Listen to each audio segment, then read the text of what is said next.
Berita Sumsel 24 jam hari ini. 500 warga di Sumatera bagian selatan disiapkan jadi komponen cadangan wilayah Kodam 2 Sriwijaya. Pembentukan komponen cadangan sebagai upaya pengelolaan sumber daya nasional untuk pertahanan negara. Sejumlah komponen masyarakat mengikuti sosialisasi pengolahan sumber daya nasional untuk pertahanan negara yang diselenggarakan Kemenhan Republik Indonesia di Gedung Sudirman, Markas Kodam 2 Sriwijaya pagi tadi. Kegiatan sosialisasi ini sebagai rencana pembentukan komponen cadangan yang akan bertugas membantu komponen utama dalam pertahanan negara. Pangdam 2 Sriwijaya Maijen TNI Agus Suhardi mengatakan, kegiatan ini merupakan salah satu upaya untuk memberikan pemahaman dan menyamakan visi serta persepsi dalam pengelolaan sumber daya nasional untuk pertahanan negara. Di wilayah Kodam 2 Sriwijaya ada 500 warga yang akan disiapkan menjadi komponen cadangan, terdiri dari aparat-aparatur negara, anggota pramuka, mahasiswa, dan lainnya. Ratusan warga ini nantinya akan mendapatkan pelatihan di Markas Rindam 2 Sriwijaya. Oke, tadi kita sebenarnya ini dalam rangka sosialisasi dulu ya, Undang-Undang Nomor 23 Tahun 2019 tentang pengelolaan sumber daya nasional untuk pertahanan negara.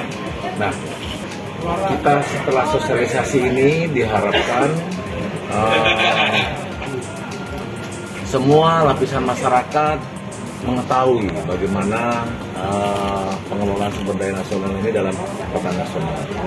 Untuk Kodam tentunya mendukung, baik itu mulai sosialisasi, perekrutan maupun nanti dalam pelaksanaan pendidikannya.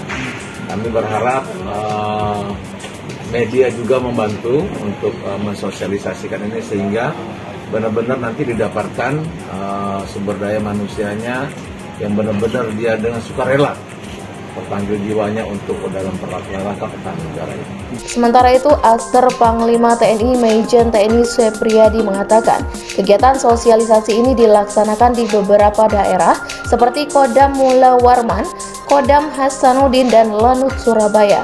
Tujuan sosialisasi sendiri untuk memberikan pemahaman tentang pengelolaan sumber daya nasional untuk pertahanan negara yang nantinya meliputi konsep sumber daya nasional, bela negara, komponen pendukung dan komponen cadangan melalui tinjauan dari aspek politik dan hukum, semangat bangsa Indonesia untuk menjadi keutuhan NKRI.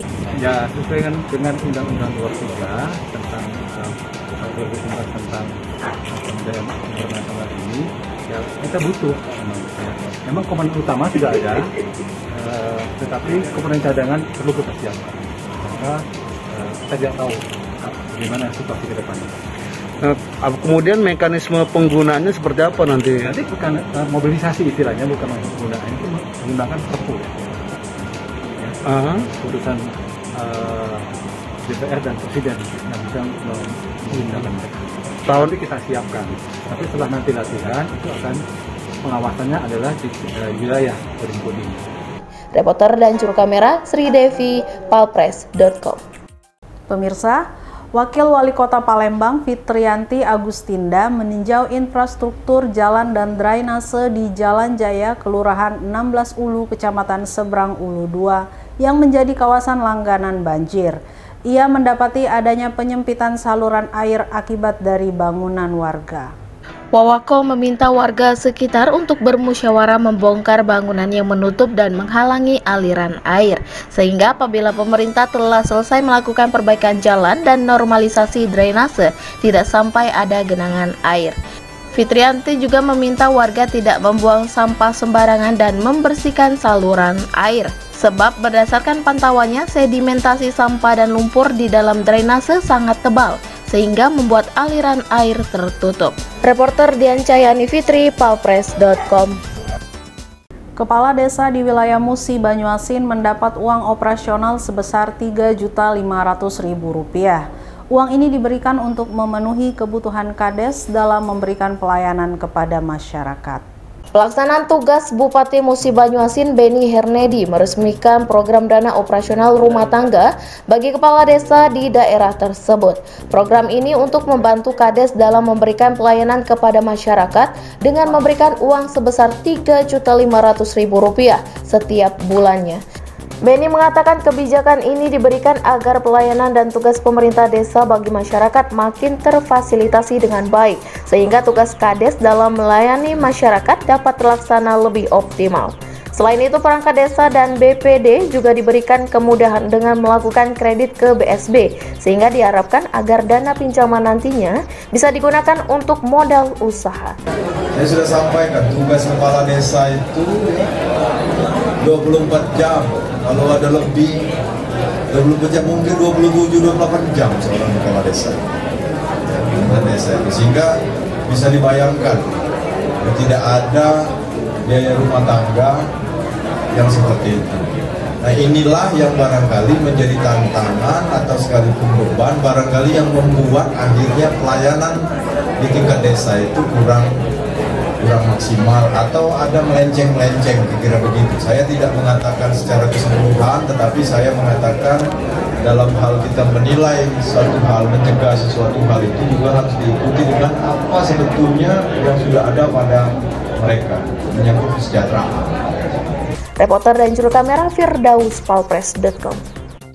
Berita terakhir Sumsel 24 jam hari ini. Modus si dukun palsu yang tega membunuh Agus Wanto akhirnya terungkap.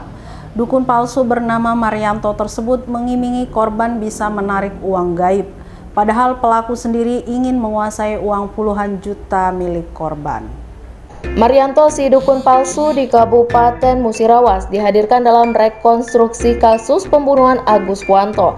Rekonstruksi yang digelar penyidik dari unit Satreskrim Polres Musirawas ini untuk mengetahui cerita sehingga menjadi kasus pembunuhan tersebut. Dalam rekonstruksi tersebut juga menghadirkan keluarga dan istri korban Sukinem yang menjadi saksi dalam kasus ini. Kasat Reskrim Polres Musirawas AKP Dedi Rahmat Hidayat mengatakan, kasus pembunuhan terjadi di Jembatan Musi Desa Tambangan, Kecamatan BTS Ulu, Kabupaten Musirawas. Dalam rekonstruksi ini sendiri memperagakan 26 adegan. Motif pembunuhan sendiri diketahui karena pelaku ingin menguasai uang korban sebanyak 50 juta rupiah. Saat itu pelaku yang mengaku bisa menarik uang gaib tersebut meminta korban bersujud dan membaca mantra. Selanjutnya korban melancarkan aksinya dengan memukul tepat di kepala korban hingga meninggal dunia. Reporter dan juru kamera Zulkarnain, palpres.com. Demikianlah berita Sumsel 24 jam hari ini. Jangan lupa untuk mendukung program kami lainnya di YouTube Palpres Official seperti Podcast Cukup Pedes, Budak Lorong, Basing, Ternyata Bukan Mistis, dan Ruang Cerita bersama Kakak Juli. Saya Betani Kasusmanda, sampai jumpa.